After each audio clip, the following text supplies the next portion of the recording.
In this video tutorial, I'll demonstrate how to work with the Photoshop timeline to create parallax effects, or parallax scrolling effects, to give a sense of dimension, depth, and movement to this still photograph. To do this, we will need to isolate image elements within the photograph and then animate them at varying speeds. It can be a cool effect, so let's explore by first removing the skier from the background. So I'm going to make a duplicate of my background layer, as I always like to start with. And let's go into our selection tools and use the select subject to see if we can't isolate the skier from the background. Probably, and it looks like it does a pretty good job isolating the skier. So what I'm going to do is copy that. And if I could refine this through select and mask, but I think it's doing a pretty good job. So I'm going to go ahead and simply add a new layer and paste in, copy and paste that skier into its own layer. So there it is in isolation by itself. That's exactly what I wanted. I'm going to come back now to my layer that had that skier. And really what I'd like to do is fill in the space that was left behind. So I'm going to select or reselect my last selection, and I could delete out where the skier was within that selected area. And then what I'd like to do is fill that in. What I might do is just expand the selection and maybe, so I'm going to go ahead and modify this to expand the selection out a little bit so it goes beyond its borders. And maybe just filter this by modifying, I'm going to feather it by modifying the selected edge and just giving it just a little bit of a softer edge for filling in. So it goes beyond the borders there a little bit and we'll fill that in. And then we can use some of the content aware tools or the generative fill tools in order to fill in the gap that's left behind. I'm going to go ahead and try generative fill, and in this particular case, not give it a prompt, just to allow it to reference the image area that's around it really and see if it can figure out a nice transition for my imagery here. And so let's take a look. It's got a couple different skies that are filling that in, and it's doing a pretty good job with the generative fill. So I'm going to just select this second one right there, and we could take a look at that. And you'll see that that generative fill has filled in that gap in between these. What I could do is just merge these two layers together, select them both, hit Control E, or right click here and merge those layers together. And now that I've got that, I also want to remove potentially the bottom of this from the mountains. So I'd like to have these somewhat separated from one another. So I could also try some of my selection tools. Maybe I'll just sort of drag a box around this and see if it can figure out to select the subject that is more foreground compared to more background.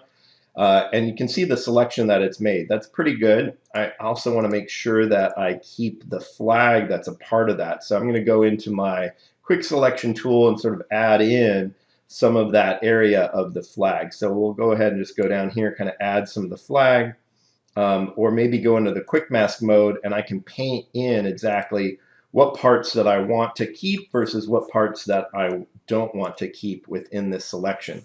So it missed a couple spots, so I want to make sure that I sort of paint those in that it missed. I'm going to switch colors with my X key and then just sort of paint out some of these other areas to kind of get the flag isolated from the background as well. I want that piece kind of isolated. And then ultimately, we're going to put this onto its own layer.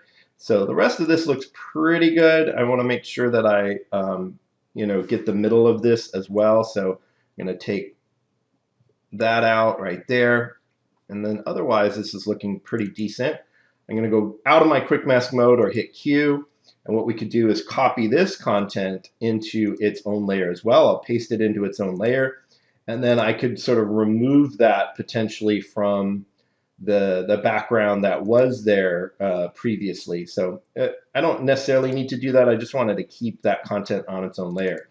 So this background is going to be the mountains. I'm going to label these. This one right here was the foreground ski slope. So I'm going to call that one slope. And then I'm going to rename the layer on top my skier. And I've got really 3 different elements inside of here. And I'll be able to move these at different speeds.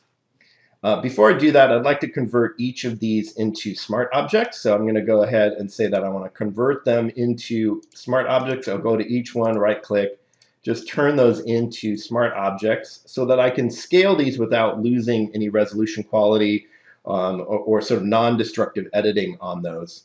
Now, my image size is larger than I wanted. I'm going to bring this down. I actually just want a smaller image, so I'm going to bring it down to 800 by 640. And we can take a look at that image size here. And then we can start to animate things. So I'll pop open my timeline and create a video timeline for these elements. And it's all set to about 5 seconds, which is longer than I wanted. I think I'll take each of these elements and bring them down just to really 2 seconds only. And I don't even need this last one, but we'll make sure that those are just 2 seconds only in here. Okay, and then I can take my timeline down just a little bit and maybe zoom out on my image or have it fit in the screen. I'm going to double click on the hand so that it just fits within the screen. And what we're going to do is sort of scale these things at different sizes. So I'm going to start with the mountains themselves, which I actually want the mountains and potentially the slope as well to be scaled up just a little bit. So I'm going to select both of those things, hit Control T to scale those, zoom out just a bit, and make sure that I constrain the aspect ratio while scaling those objects. And I'm just going to scale them just a little bit right here to be a little bit bigger. I think I'd like to keep some of these on screen. So I'm going to move it over a little bit, kind of scale that just a bit right there. Maybe just a little bit bigger. There we go for those two elements and those two layers. Then I'm going to take the skier and make the skier start just a little bit smaller. I'll Control T on the skier and actually start the skier just a little bit smaller. Maybe somewhere in here for the skier. I want to make sure I constrain the proportions of the skier as I do that. And we've got kind of the starting positions that I wanted for these. And so what I ultimately am going to do is transform the scale of these. So I'm going to go ahead and hit the stopwatch to put a keyframe in for each of these in terms of the transforming the scale for each one. So I want the slope, and I also want the mountains to have a keyframe for that scale. I'm not really working with style or opacity. I just really am going to be doing some scale and movement on these. So I'll click on the transform keyframe. And then what we can do is move our timeline to the end where we want this to end. And I'm going to start with the skier and actually make the skier get just a little bit bigger within the scene. So I'm going to go ahead and scale the skier up. You could, in theory, move the skier a little bit. If you wanted it to move into the scene a little bit, I could move it as well, just a bit. And so that the skier changes somewhat as we move through the environment. You can see that there's going to be some animation on the skier itself as the skier enlarges. Then what we'll do is we'll take a couple of these other elements and scale them as well. So I'm going to take the slope. And the slope itself, what we'll do is we'll make that get just a little bit smaller. So we'll scale that down. And I'm going to scale the slope just a bit. I'm actually going to scale the slope all the way down to get kind of to the edge of where I was. So that kind of hits the edge of the image. And we've changed that slope version. And then I'm going to take the mountains and also scale those down. So we'll take the mountains and scale them down, but I'm going to make that scale just a little bit less than the slope was doing, because I actually wanted the slope to be this sense of being more in the foreground, and the mountains might not change so much as the slope might.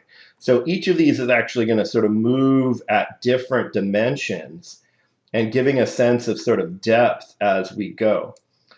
We could then take a look at what this looks like. I'm going to go ahead and make my timeline get a little bit smaller, and we'll go to full size for the actual image right here. And what we could do is, or at least we can have it fit within that window. And well, we could play this out to see how it looks. And sometimes it takes a second to render.